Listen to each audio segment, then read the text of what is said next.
Here's Mae. Good evening. This is Mae Brussell in Carmel, California. It's broadcast number 454. We number them each week. It's May 16th, 1982. This evening on 60 Minutes on CBS, Dan Rather had a gentleman who was investigating Nazi war criminals in the United States. And this fellow who lives in Boston left the investigation for the government. He was disgusted with what he saw. I tape recorded and will write up the broadcast so I can give you more details later next week, possibly, on this broadcast. But I took notes while I listened to it. And what this gentleman was saying was that the United States government knowingly brought into this country mass murderers, people responsible for large amounts of killings, killing Russians, Jews, people in Europe, throughout Europe. They were brought to this country, 200 to 300 of them, by the Pentagon, by approximately 22 agencies of the United States, the State Department, the FBI, the military, the Pentagon, brought these mass murderers into the United States, and they gave a few examples of their working for Radio Free Europe. These people were not supposed to come into this country. The allegations were, the charges of this investigator were that President Eisenhower and President Truman said no war criminals into the United States, but the federal government knew they were war criminals. They were open about what they did. They worked under a Department of Office of Policy Coordination, OPC, that was set up several months before the CIA was formed. There was a time period when the war was over in the spring of 1945, May the 8th of 1945, until the CIA was formed in 1947, where large amounts of scientists, people from Germany, from Nazi Germany, the SS, were brought to the United States. They were working with Alan Dulles out of Bern, Switzerland, and they fled to the United States, and the government here knew that they were war criminals. Now, he mentioned that they came through Alan Dulles, and their boss was Frank Wiesner, who was in the OSS, worked under Wild Bill Donovan.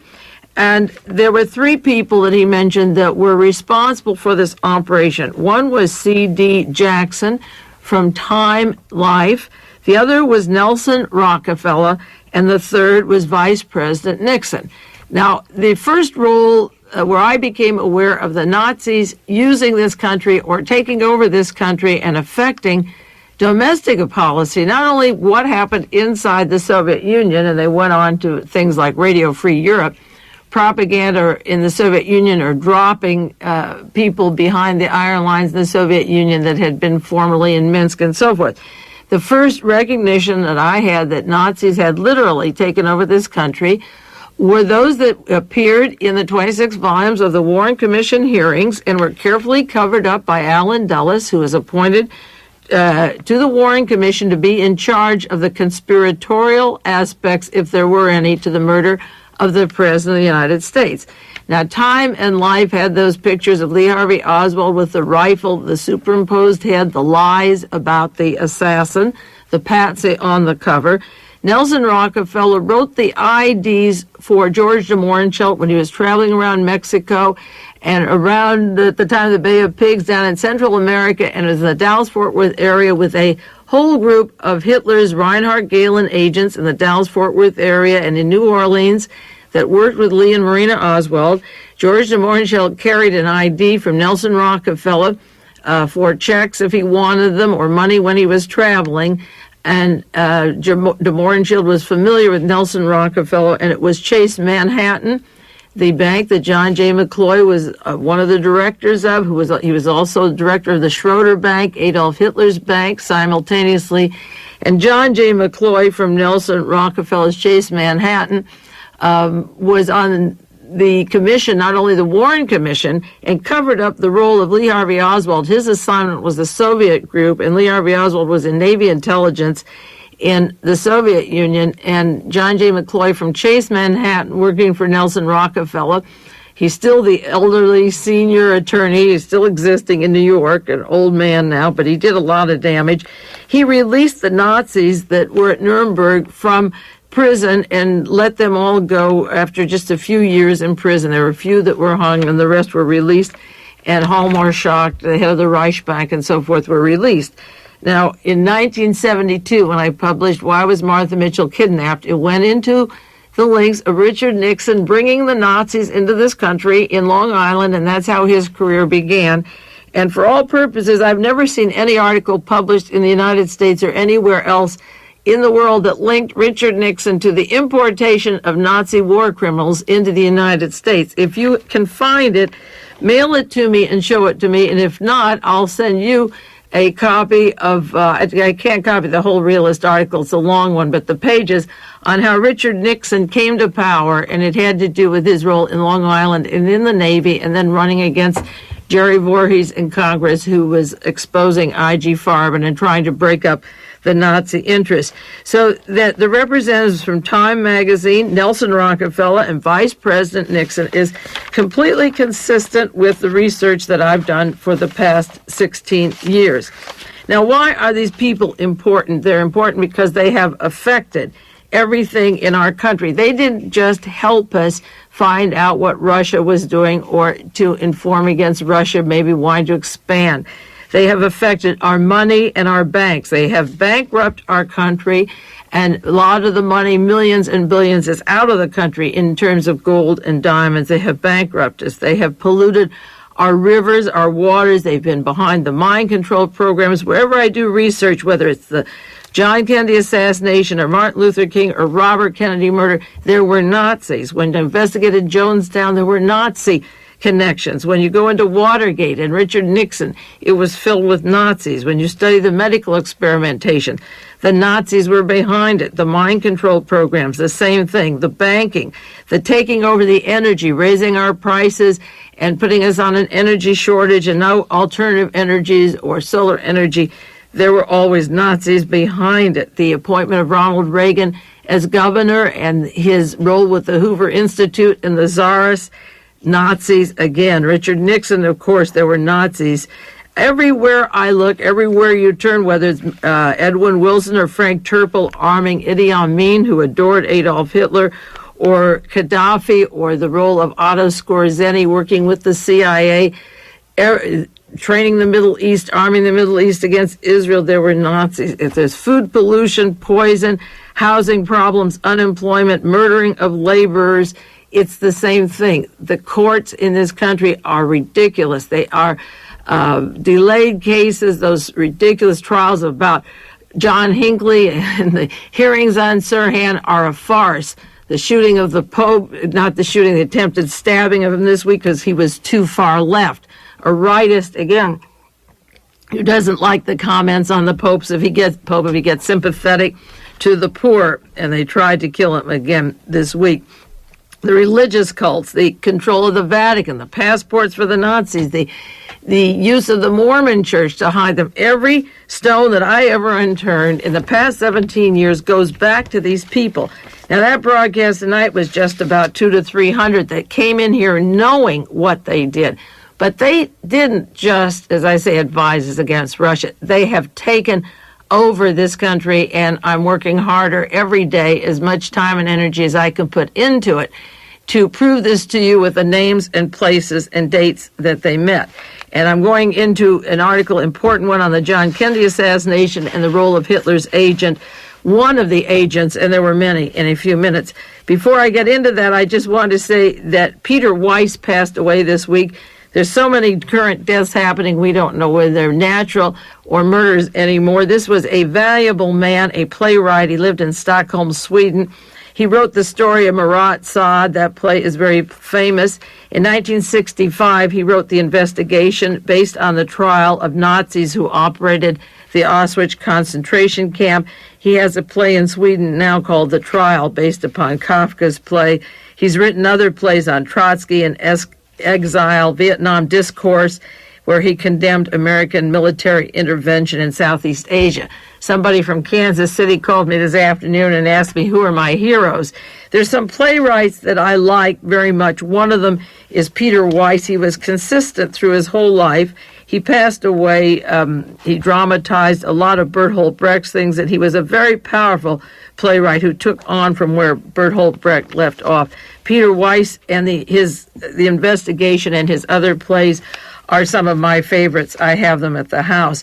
Another playwright that I like, who I respect very much like Costa Gavras as a movie maker, is Frederick Dürrenmatt. And Dürrenmatt wrote the play The Visit. And in the San Francisco Chronicle today, there was a review of his play that just came out recently in 1979 that's playing in San Francisco, and I'm going to try and see it. It leaves June 20th, so I'll see it before then. It's called The Accident, and his plays are very powerful. I won't go into The Visit now, but read you just in the review a few sentences of what one of the players is saying in this thing on the accident, the story of society and the problems we're in. The review of the play and the lines from the play go as follows. He sees some sobering parallels between the play and the conditions of contemporary life. And this is a quote of one of the actors. We live in an absurd world full of meaningless happenings.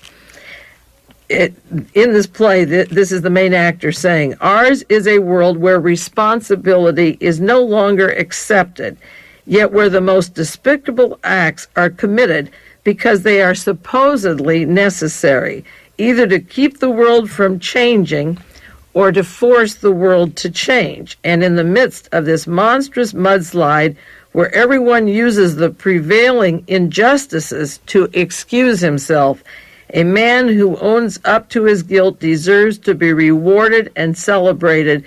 His reward is a death sentence. It's a worldview, said one of the actors, where Dürrenmatt believes there's no such thing as a better world anymore. It's just that we're not likely to get it because we've left way behind us the necessary requirements that were never fulfilled to make it right in the first place. We left behind us the necessary requirements. We were never fulfilled to make it right in the first place. And by now, they're so far behind us, we wouldn't know them if they walked up and shook hands with us. Dürrenmatt was said, you might as well build your bomb shelter because everything will blow up soon. Where did we goof in this country? What did we leave behind? I believe our treatment of the American Indians, what we did and what we do today, our importation of blacks as slaves, the way we treat them, and the way the administration and the government is going to handle them today, in our desire to stop the Soviet Union after World War I, 1918, 1919, when Herbert Hoover was president. He had to stop that socialism. He wasn't president till later, but he was a dual citizen between London and England and the United States, and he had tremendous investment of millions of dollars in Tsarist Russia.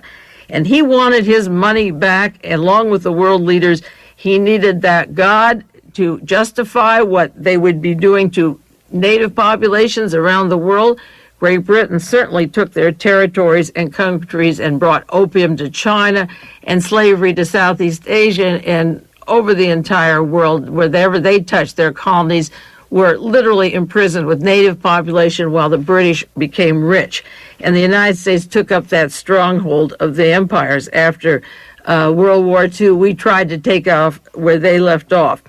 In order to stop Russia from growing, the idea of socialism from growing, to keep the world from changing, where the so-called third world or the masses would stop being starved or mistreated or abused, in order to force changes our way, like we did in the Orient and China, the Middle East, South America, Central America, the United Fruit, our corporations, the ITTs. We don't want Pinochet. We want Pinochet in power. We don't want Allende. Kill Allende. You don't like Trujillo. Kill Trujillo. You don't like Mossadegh. Kill Mossadegh. You don't like Lumumba. Kill Lumumba.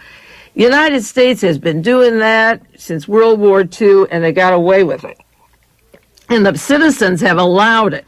And the problem is, as Don Ramon says in this play, it's gotten out of hand. You wouldn't even know. We're so far behind with what we did, you wouldn't even know it if it came up and grabbed you.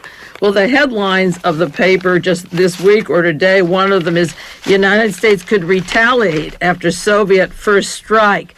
Wouldn't we be lucky? Another article, Reagan's nuclear plan. The Soviets can cut their arsenal now or pay later. And Ronald Reagan says you have your choice.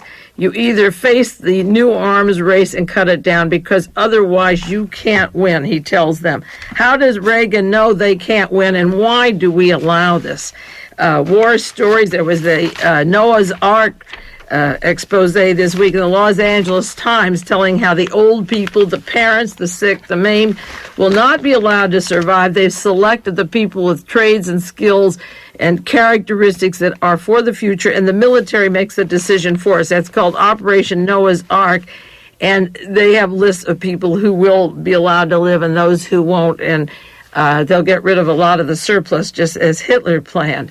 Another story along those lines, it was Pete Hamill's story on our strength is our weakness, on the fact that American money, the whole Army and Navy are unproductive. We use laborers for things to make that we can't use later. The nuclear weapons are stored. We can't live off of them. The unemployment is so excessive because we could put more people into housing and skills and jobs if they weren't doing military. And then he goes into the inflationary problem that's been brought out in Wall Street Journal over and over on the military spending, the inflation producing that nothing comes from it. And in Japan, 2% is spent on weapons, and the best scientific minds are on producing consumer goods that benefit Japan all over the world. But in the United States, more than 50% of the American scientists and engineers are employed in the defense racket. Well, the defense racket is what the Germans and the Americans gobbled up, brought these Nazis into this country, and fed their own coffers. They all live well, have great homes, and have built this military up as their profession to get America into another war. Pete Hamill closed the article by saying, if Reagan doesn't begin a process soon to stop all of this, the economic collapse of our automobile industry, our housing, and so forth, if he doesn't stop this, we will topple into a catastrophe, and the old actor, Reagan, will be groping for a script that none of his advisors know how to write. Now, I think America has been taken over by outside forces out of the country, South America, Central America, Middle East, Asia, the Orient, and what was happening to us is intentional, and furthermore, with their intent, we have allowed it to happen. Pete Hamill said Americans should be able to force Ronald Reagan and his true believers to begin a process of compromise with the Soviets.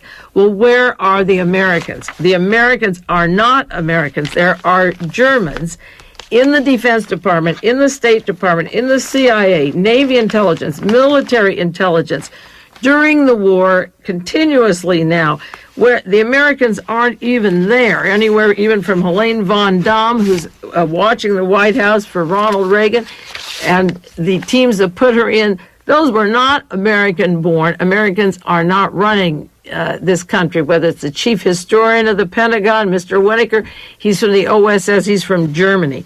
The Americans are not around. Now, this week, there was an article along with the Hinckley stories. They did some more acoustical findings on the Kennedy assassination, and whoever this group was, the National Academy of Sciences, comes out with a story chaired by Dr. Norman Ramsey of Harvard University that there was no second gunman, or the sounds didn't reveal a gunman over at the grassy knoll. Well, who needs Dr. Norman Ramsey from Harvard University that produced Priscilla Johnson, who worked with Lee Harvey Oswald, and Henry Kissinger of the War Machine? Who needs him to tell us what happened at Dealey Plaza? Doesn't he take into account that there were silencers? The conclusion of their great finding was that the acousticals originally were wrong by the House Select Committee, but they did say, Dr. Frank Press, the president of this Academy of Science, cautioned in a statement that the committee only looked at acoustical data and could not comment on other evidence that might indicate an assassin on the grassy knoll. Well, you better believe that one, and that still leaves the door open, thank goodness. Another article over the Associated Press, second Kennedy killer is doubted, but they're still not sure. And the National Academy, the National Research Council listens to these tapes. How many years? Every 17, 18 years, they're going to listen to those tapes over and over again. The tape isn't important because the very makeup of the Warren Commission with Alan Dulles from the Chase Manhattan, the OSS, the CIA, John J. McCloy, and the who's who of the CIA, Mr. Russell of Georgia, the watchdog of the CIA and the Senate, Senator Russell, the whole cast of characters on the Warren Commission, including Gerald Ford, covered up the continuous Nazi connections to the Kennedy assassination. So if you want to go back to what happened to John Kennedy, you have to go to the bringing over to this country of Reinhard Gehlen's Hitler's chief of intelligence, Reinhard Gehlen, and what happened in the United States. Now, the important article that I received this week from David Emery, a World Watcher up in the Bay Area, is from a magazine called Gung Ho. It's similar to Soldier of Fortune. And it came out this month, May 1982. And we'll have to get that magazine. He sent me several articles from this magazine. One written by William Seymour, but it doesn't say if this is the William Seymour who was Lee Harvey Oswald's double at Dealey Plaza and in New Orleans and at Texas and in Mexico, or whether it's a different William Seymour. But another author in this magazine is also associated with the Kennedy assassination, and he sent me this because the footnotes, I'll go into that with you, is a important person who was playing a role at Dealey Plaza also with John Kennedy. There were two people there, and this particular article was written by William Seymour. It's called The CIA's Man for All Nations, not just the United States, all nations. That's what it's called. And it begins by saying, this William Seymour, that he was in the Bay of Pigs operation in April 1961, and that he acted with a Captain William Rhine, who he knew as his officer in the Defense Department. The man who was head of him in the CIA operation was a Captain Rhine. I was a sergeant, Seymour said, and this William Seymour involved with the Kennedy assassination was in the Bay of Pigs. And this officer, Captain Rhine, was his officer for the Defense Department. Now, in 1979, William Seymour saw an article in Newsweek, and he read this article and he recognized the picture of the man, but the man was identified as Rolf Mayer, M-A-Y-E-R. And he's described as a European mercenary officer, but he knew him in the Bay of Pigs. So he said he called the Pentagon, he called the CIA, and he wanted to know who William Rhine was, or Rolf Mayer. And he said 2 months of letters, telephone calls, threats from the Army, visits from the federal government, letters threatening him from foreign governments, and so forth. And all of a sudden, there was a voice on the line, and the man identified himself and said that he was the person in charge of one part of intelligence of the Bay of Pigs operation, that he was a career officer in Spain in the German Army, that he used many, many aliases. One was Rolf Mayer, one was Captain William Rhine, but he was Helmut Streicher, S-T-R-E-I-C-H-E-R, and he worked for Adolf Hitler. He was in the German Army. He was a German officer in Spain in 1938 in the Civil War there, and he was a double agent working against the rebels and the Abraham Lincoln Brigade, the people fighting Franco. He was a double agent then, and he was a double agent all of his life. He retired, according to this account, in 1980, but has worked with the CIA. His real name, according to this article, is Helmut Streicher, S-T-R-E-I-C-H-E-R. He holds many passports, ID cards, 9 other identifications and nationalities, a professional spy, and he started working for the United States government in 1945. Now, the war was over in May of 1945, and by October of 1945, he was working for the government. He worked with Hitler in the Eastern Division, in and out of Russia and Europe. He was in the Middle East. He was living in Israel. He was trying to kill Castro, and his who's who, his biography is a frightening account how a man who worked for Adolf Hitler was working in the United States Army at the time of Bay of Pigs and had been operating with this government continuously. Now, Helmut Streicher was born in 1918, He was in the Spanish Civil War. This is in 1936. He was first in Africa for Adolf Hitler in 1936. Then he went to the University of Danzig in Bonn. He graduated. He went to a military school where they trained for the allegiance of belonging to Adolf Hitler for a lifetime. It's similar to like the Hitler Youth. He went to this special training. It was a castle, a war school that he went to in Germany in 1937. In 1938, he was 21 years old, and he was working as a double agent, as a Nazi, working inside of Spain. In 1939, he came to the United States, 1939 to 40, where he learned his English and learned it well. Of course, these are the years when Henry Kissinger came to this country, and Kissinger in 43 was naturalized and ends up in the Battle of the Bulge, where Stryker is this man, just as the Fritz Kramer I've been talking about on these programs and will do much more on in the weeks to come. He goes back to Hitler's Third Reich. His cover always is a journalist in the United States in the Spanish Civil War, which is interesting because Hitler's main henchman, his most strongest anti-Jewish henchman, who was tried at Nuremberg and who was supposed to have died in Nuremberg, was Julius Stryker. And the only difference here is about a 5-year age difference. If he has all these passports and all these names, and he's been a writer and a journalist, it'll be interesting to see the pictures of the account how that other Stryker at Nuremberg died, or even if there's a remote chance that this is the same man who was behind all of Hitler's extermination plans and counterintelligence. But given the name Helmut Stryker for right now, he was in Europe in 1943 under the name of Rolf Mayer. He was involved with Otto Skorzeny in the Battle of the Bulge and with Rommel and Nazi teams in 1943 and 1944. He was in Madrid with the Nazis and with Canaris. And in 1945, the war was over. May the 7th, 1945, he surrendered to British intelligence.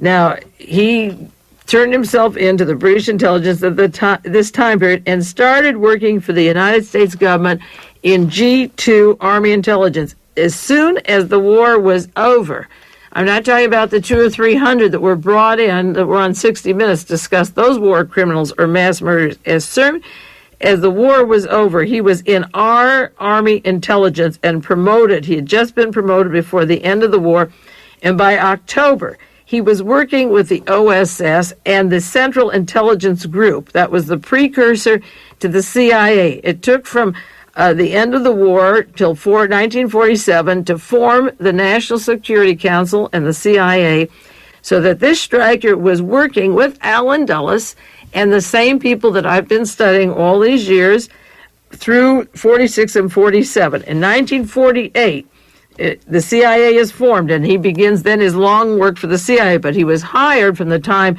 the war was over for the Central Intelligence Group. Again, this is the Dulles Group. In 48, 49, and 50, he was in Europe and Africa, in the Middle East, and those are the years when Otto Skorzeny was arming Nasser and Sadat, his intelligence chief, to get ready on wiping out Israel. Israel became a country in May 8th of 1948, and that's when Nasser and Otto Skorzeny and the very people who were working with Helmut Stryker were down in the Middle East. He was in the Middle East, and he also was in Israel. Now, these top Nazis, double agents, there's so many of them in Israel, and Mossad is supposed to be the greatest intelligence group in the world. I have contended for a long time that 50% of the top people in Israel are Nazis running the government, and this guy was in Israel during this time period, 48 to 49 to 50. In 1956 and 1952, he started working again for Reinhard Gehlen, Hitler's chief of intelligence, who was through setting up the CIA in the United States and went back to head up the German intelligence. Our government worked with Hitler's intelligence chief, and I've mentioned him many, many times through the years, and he helped set up operations in Eastern Europe. He was in Prague in 1954 when Otto John was kidnapped. I have books and pictures of Otto John. He was a German who family opposed Adolf Hitler, who didn't like the persecutions. He was supposed to help select people in government who were not former Nazis. And, of course, he was the arch enemy of Reinhard Gehlen, who was the top Nazi before and after the war with Hitler and after with Allen Dulles. And Otto John was kidnapped and taken to the eastern Berlin, and then he was put on the TV and made to look incoherent and made to sound like he was a Nazi. I compared the Chappaquiddick affair and the reaction of Ted Kennedy to his TV conference to Otto John and the similarities in that case. This fellow was operating and helping to eliminate the credibility of Otto John while he was working for Reinhard Gehlen. He was in Prague. 1956, he was continuing. 57, he was working for Gehlen. He had to go to Eastern Europe to kill a man named Mr. Geyer, who was exposing the top Nazis in the government, and had gone to Berlin and given it to the Russians. So in this article, it tells how they arranged to kill him with a silencer. See, this team knows how to use silencers, except when they want to investigate the murder of John Kennedy. In 1958, he comes to the United States, and he works with the CIA and United States Army Intelligence. And 59 and 60, he's preparing the invasion of Cuba and the death of Fidel Castro. We'll take a 1-minute break and get back to the role of this person with Hitler and the United States Army simultaneously. This concludes the first half of World Watchers International with Mae Brussell. We will return with the second half after a brief pause.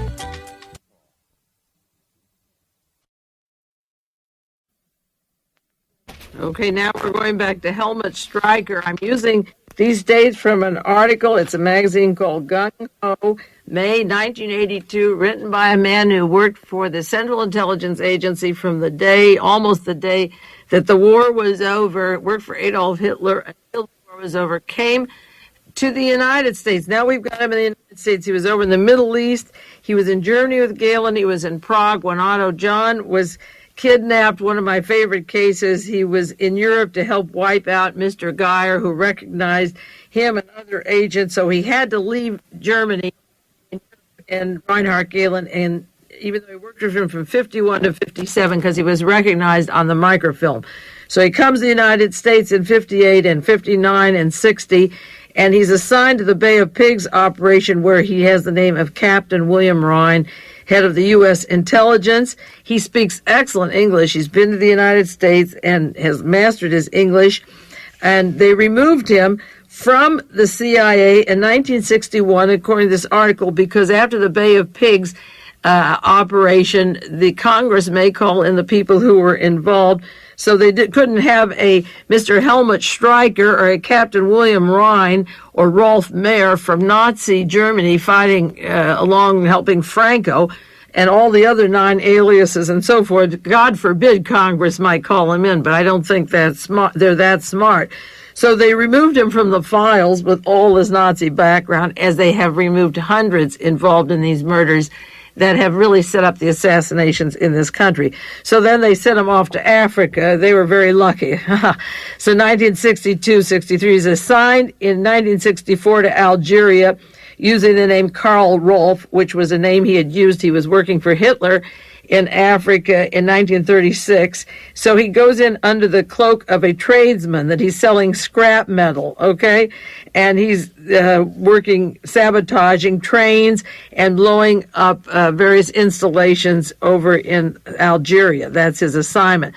Then he goes down to the Congo, and he's there, and he's assigned to the Congo, and he remarks that he thinks Lumumba was killed by the CIA, and I have the documents from the hearings on the investigation of the murder of Lumumba and the CIA, and he's down there conveniently when Lumumba is killed.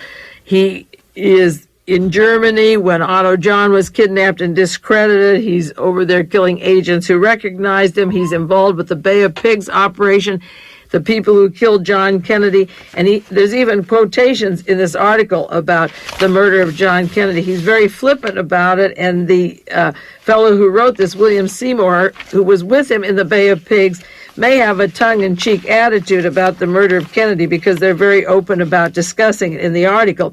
What he says in this article to Seymour is one of the worst kept secrets in the company, that's the CIA, is the truth about the president's murder. It wasn't Castro. Russians, or Castro-Cubans. The men who killed Mr. Kennedy were ex-CIA contract agents working on their own with Allen Dulles, who brought them to this country, okay? But that's what he's saying. They're working on their own, as if somebody couldn't pick this up.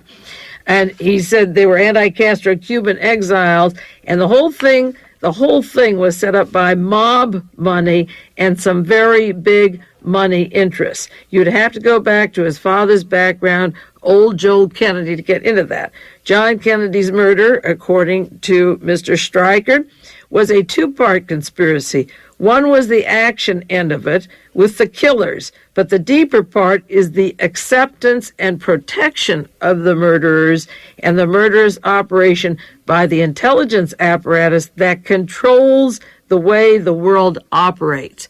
It's hard to understand this, and it had to happen, he said. The man was too independent for his own good.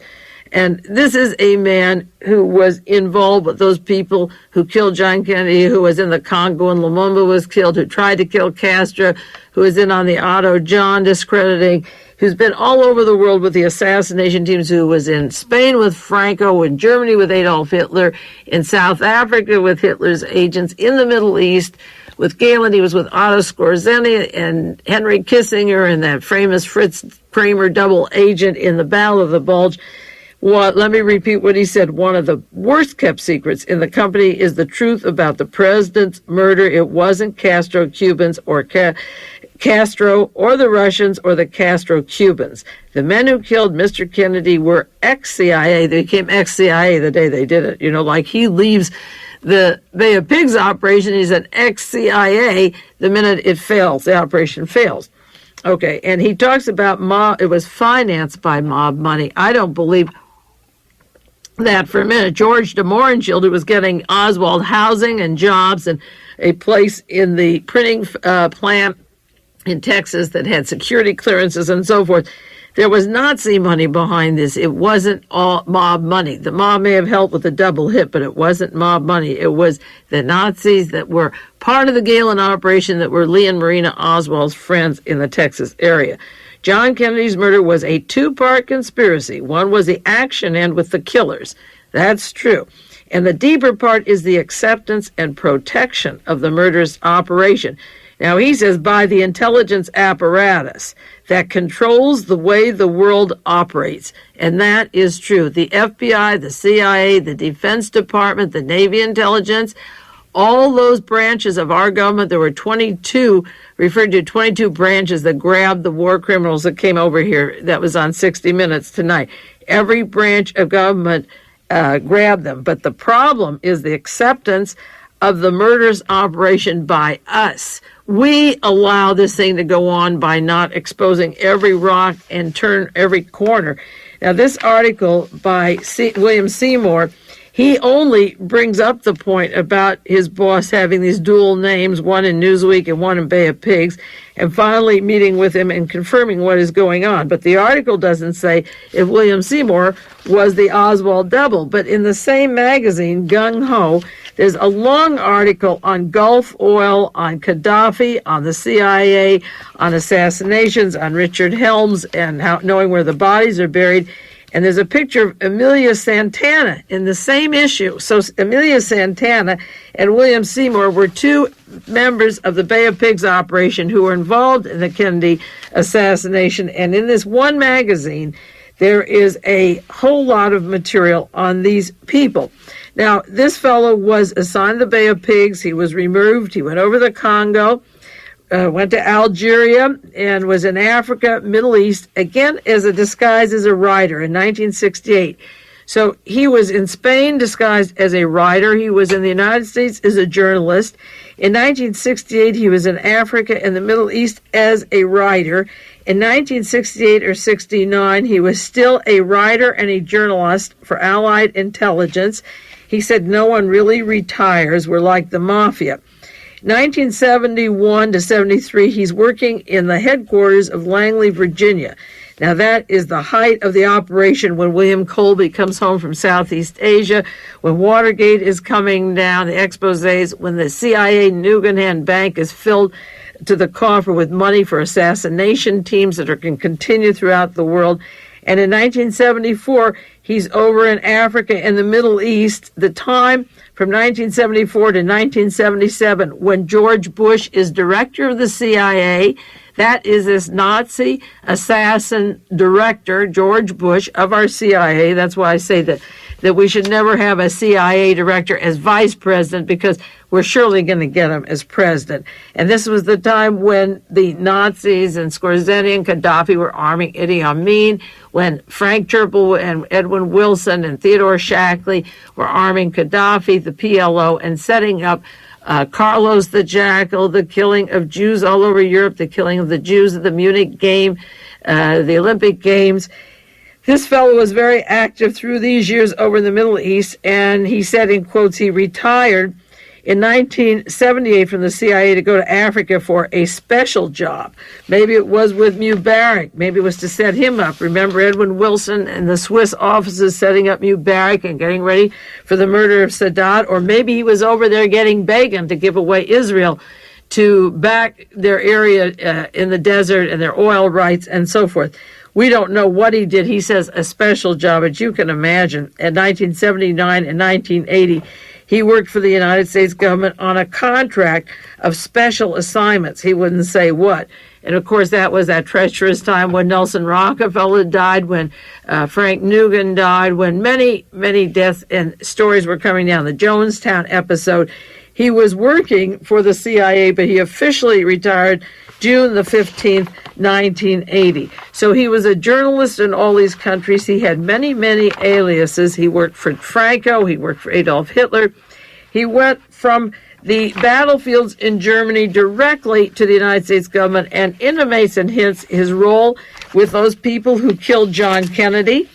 And this is a typical example of the kind of persons that I've been trying to smoke out, who were responsible for the murder of Kennedy. And men like Allen Dulles and Herbert Hoover, John Foster Dulles, are really the traitors to this country. The Chase Manhattan, bringing these people in, and the Dulles brothers, and of course the period from World War I to II, J. Edgar Hoover working with Interpol and the top Nazis, bringing them into this country. Why does it affect us? For the reasons I said before: for our health, for the air, for the sabotage, for our banks collapsing, for the slave labor we're going to go into, the way they're going to break labor unions. This is a depressed country, and it's going to get worse until people go back to those years. And that's why I think these tapes will be very valuable someday, to play back and understand how this came back. Now that you can undo what's done, like Don Dumont says in his play, you can't do what's done. Just you go for your shelter. But try to understand it. Try to understand what happened and who's behind it, because the truth will out. As this gentleman said on 60 Minutes tonight, the investigator, the truth has to come out, whether it comes 5 years from now or 10 or 50. I've tried for the past 11 years to tell you who these people were and who was doing the hurting, and give you warning in advance of people like Ronald Reagan would become president. So it's no surprise to me the things that he's doing and saying and his behavior, because it's consistent with what he was as the governor. I've referred to the Torba document many times. It's a book that came out in 1970 about the assassinations of John Kennedy and Robert Kennedy. And this book was put out in Texas by a lawyer he's passed away. And there's references in this book to this William Seymour.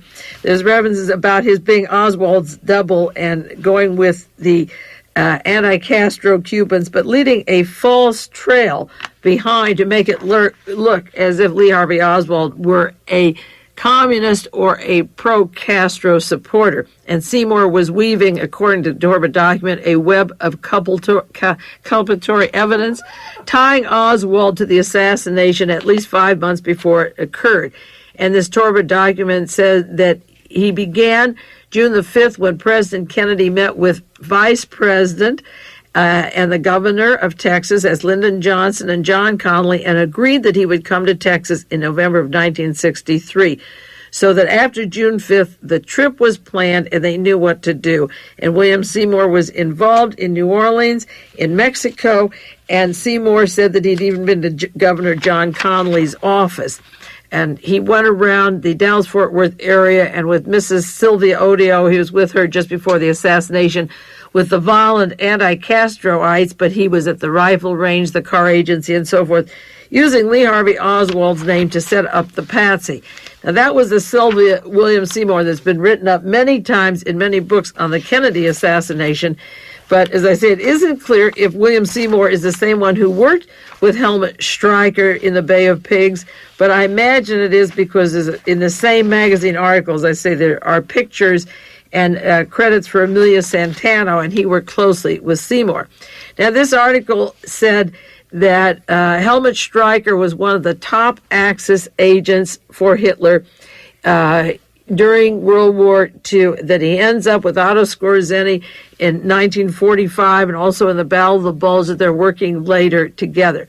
Well, I got out my books, as many as I could yesterday, going through my the books on Nazi Germany, and the interesting thing is that Ladislas Farrago refers to Fritz Kramer, the one I mentioned many times. Fritz Kramer is Hitler's top double agent, his most important double agent. That's Fritz Kramer, and he nowhere appears in books after the war. In any of the books that I have, and I'm going through many, many books, I can't find where Hitler's agent went after he leaves the docket at Dachau number 33. And I believe, and I'm trying to explore the idea that he was the same double agent that recruited Henry Kissinger to that Battle of the Bulge, where all these people were at the same time, Mr. Helmut Stryker and Otto Skorzeny, Prince Bernhard, and so forth. There's a group of people, and I'm going to type up their names in a few weeks and get this to you so you can get them clear and look at the sheets, and you can send for the sheets and see the delineation. Helmut Stryker doesn't show up in these books that I have after the war, but there was this famous Julius Stryker, whose picture is at the Nuremberg trial. Many of them were released, and I don't know if it's the same person. If he were lying about his age by 5 years, it could be the same person, the other Stryker. If he's telling the truth, it's a different person. But there's only a 5-year span. But other than that, every picture that I have of these particular people and the stories of Adolf Hitler's Nazi Germany, the other Stryker's life is almost paralleled.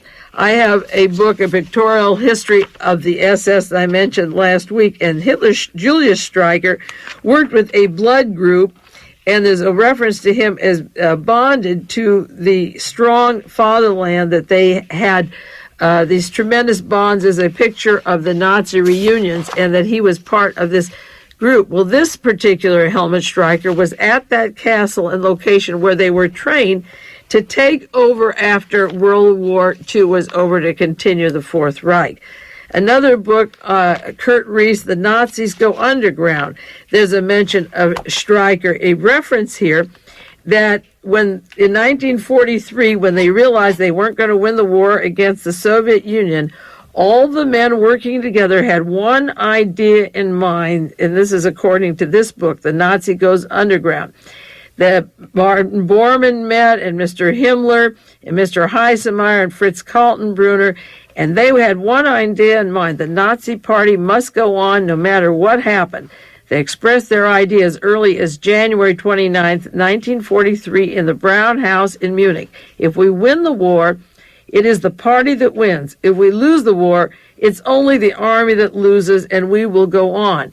And this refers to Mr. Heydrich and Mr. Stryker as wanting to continue the Hitler legend. Now, did Stryker die, or is he that same Helmut Stryker that met with these people that wanted the war to go, the Nazis that went underground? I have another book, Galen Spy of the Century, and it describes the Stryker that worked for Adolf Hitler on page 119.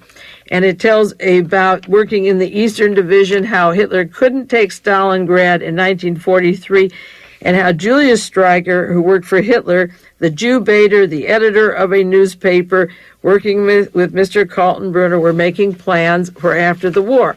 Now, they refer to his newspaper and as a news editor, and this fellow used the newspaper, the writing, the publishing for all of his trips wherever he was. So is this the same Streicher who worked as the editor and publisher? Is this another one of Hitler's tricks?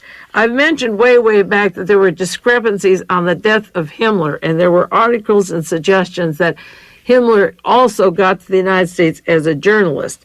If he got out, if Martin Bormann got out using the name of Martin Bormann, and Joseph Mengele Bormann used an alias for a short while, but Joseph Mengele used his name and didn't change it. And if Mr. Streicher has changed his name 8 or 9 times and has different identities, but is in the same locations geographically as the other one, is it the same man who worked for Hitler in his plans for extermination and for taking over the world after 1943? Is he the same man who comes to the United States, who works for the CIA, fighting Fidel Castro in Cuba, who's involved with the Kennedy murder, who's over in the Congo, and continues his mischief? He doesn't describe too much of where he is all those years, but with these assassination teams, you can imagine where the possibilities of where he's been. In the Galen Spy of the Century, there's other references to Streicher. In January of 43, they were working with General Streicher and in these extermination plans, and the Russians had taken people who were half-starved and frostbitten, and large of them were wounded, and a great many people in the Russian division that were fighting in Russia fled to Germany. They were over in the Eastern Division. They fled to Germany. Now, according to the biography of the Streicher at Nuremberg, he was a journalist, but he had no particular role in the Nazi government. So that would give him the mobility to be everywhere that this fellow was while the war was going on. In Africa, in Eastern Europe with Reinhard Gehlen, who he was working with after the war, in Madrid when the people were betraying our soldiers in the Battle of the Bulge and Arnhem. They were down, some of the top agents in Madrid. He was in Paris and Belgium. He's been in and out of every country while the war was going on without a particular job for Adolf Hitler. So the Hitler Streicher that is in Nuremberg, that's supposed to be the war criminal who's convicted, this fellow is in the same places and has the same skills and the same trade. And it certainly would be shocking to know or to find out even the remotest chance that Hitler's Streicher became our CIA man and Hitler's Kramer became our CIA man. But if Hitler's chief of intelligence came to this country, why wouldn't that be possible? If we brought over all of his intelligence bosses and these people worked for him, it would be the easiest thing to bring his employees. In the book, The Service, written by Reinhard Gehlen, the memoirs of Reinhard Gehlen, the prologue of the book begins from Hitler's bunker to the Pentagon. And this is the way the book starts. As a brigadier general in the German army and chief of one of its most important intelligence branches, it never occurred to me in August of 1945 I would find myself seated with a number of my former staff members in an American Air Transport Command. I would never find myself seated with my staff members in an American plane, a DC-3, flying to Washington, D.C. We must have seemed an unlikely bunch of civilians to be crossing the Atlantic. Remember, the war was over in May 1945, and the Nuremberg trials didn't even begin to 46, and these guys were already working for the United States government before the war was even winding down. We may have seemed an unlikely bunch of civilians to be crossing the Atlantic at the time, he said. We had been given only 3 days to get the necessary civilian clothes to exchange for our Wehrmacht uniforms. 3 days, no passports or anything. Just bring them over here, Hitler's people, and don't ask them if they're loyal to the United States or Britain. They've sworn under oath and secrecy they will protect for 1,000 years what Adolf Hitler did and the ways he did it. And they worked from the end of World War I, doing well what Hitler wanted and for those people. So they traded their Wehrmacht uniforms and got their suitcases and came to the United States, and they were fitted out in plain clothes. Now, that's the way the book begins. I don't have to read much more of it for those of you who want to get the book. It's called The Service. I often refer to the book Reinhard Gehlen, Spy of the Century, but this is written by him. Prologue, From Hitler's Bunk to the Pentagon. Now, this has been one of my favorite subjects since I got my Warren Commission hearings in 1964, and I read that Lee Harvey Oswald's closest friends were suspected of being Nazi war criminals, admiral in the Navy, chief of security for Convair, important people at Bell Helicopter like Walter Dornberger, the Nazi war criminal. Dornberger came over to Bell Helicopter over in Dallas-Fort Worth and kept the name Dornberger. Joseph Mengele lived in Germany and kept the name Mengele. As I said, they didn't change their names. A few might have. Maybe Himmler, if he came here, he changed his name, but they didn't all change their name. And if Fritz Kramer was Hitler's top double agent means to infiltrate and take over and sneak on the other side. And if he doesn't ever appear anywhere after that chair at the Dachau trial and they were all released, and if Helmut Streicher is one of the top 10 of the Axis agents, where are they after the war? Where does Helmut Streicher go? Now, I'll give you some homework, you world watchers. I used to say being a world watcher only meant that you listened to the program. Now I'm going to up the ante and be a world watcher. You've got to photocopy the indexes of some books and help me find out who these people are. How do they affect us? There's an article I cut out just this last week, or 2 weeks ago, from the New York Times. Japanese general won the U.S. Air Force Medal. This is Minoru Gendi, a Japanese general who helped plan the attack on Pearl Harbor, was awarded the U.S. Air Force Legion of Merit in 1959. He was working for Lockheed for the Japanese Air Self-Defense Force. He test flies Lockheed's in California, and he got a commendation for his work. He planned the attack on Pearl Harbor, works and test planes for Lockheed. Another fellow who passed away last week, an obituary for the New York Times, Alfred Oppler, and this is what it says. Alfred Oppler was a high-ranking judge in pre-Hitler Germany, a key aide then to General of the Army Douglas MacArthur during the occupation of Japan after World War II. He was part of the Prussian Supreme Administration. He was in the Weimar Republic when the hardest part of getting in power, described in books, Seymour Melman, was making the guilty stay in jail and letting the guilty out, rather, that committed crimes and murders, letting them out and keeping the innocent locked in jail. This was a jurist in Germany for the Weimar Republic, and for that period, who came out and then in 1946 joined Douglas General MacArthur's staff in Tokyo as a jurist setting up the courts and law divisions, right from Hitler's Germany to Japan, working with the Americans and the American Army. Another book just came out, Korea, The Untold Story of the War, I might have mentioned. The behind the scenes of General MacArthur and Joint Chief of Staff. And I mentioned before that this Sir Charles Willoughby had a background. He wasn't Sir Charles at all. He was a German, another German that worked with Franco, who became head of the American intelligence in Southeast Asia. Now, the question boils down, how many of these people are there, and what did they do to us in the East and West that has really altered the content or the quality of life in America? The Rolling Stone has an article by William Shawcross this last week. It's the May 13th issue, Memoirs Part 2. In reality, Henry Kissinger is the core of the disaster that embraced Indochina and the United States government. Yes, if Henry Kissinger was handpicked by Fritz Kramer and the Nazis to go back to Germany and work with those Nazis who were wearing American uniforms, who were causing Americans to be killed, who set up our Korean policy, our Southeast Asian policy, our Middle East policy, Central America, South America. No wonder we are hated by everybody. No wonder we've put in military dictatorships. No wonder we allow slave labor, genocide, missing people, experimentations over the world on our own. There is a reason why this is happening. The reason goes back to the importation of a disease known as fascism, not capitalism, but fascism. And the disease has names, it has cells, it has identities.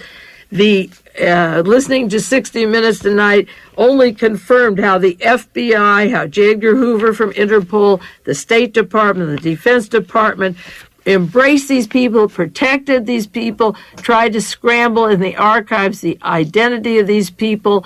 The Congress has slept on it. Now we have to go back and find out what happened to this country, how we got this way, who protected these people. I don't believe that Eisenhower and Truman didn't know they were brought in here by the hundreds, many, many hundreds. And we haven't even began to add how many changed their names, like Sir Charles Willoughby or this Helmut Stryker who works in the Bay of Pigs.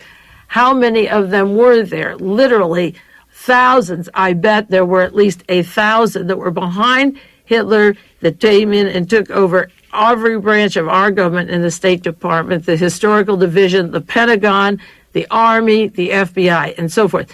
That's why we can't find who's doing these murders, because they have taken control of these positions, and anyone who gets to this level is just ignored or silenced. But when things got bad enough in this country, and when you see the resemblance between Germany in 1933 and 38 and the inflation and the problems with health and housing, go back to what I told you these past years, because this is the cause and this is the disease, and the sooner we expose them, the better.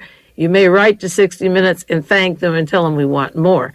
In the meantime, we'll stop. This is Mae Brussell in Carmel, California, and I'll be back with you next week. This has been World Watchers International with noted conspiracy investigator Mae Brussell. This program originates from Carmel, California.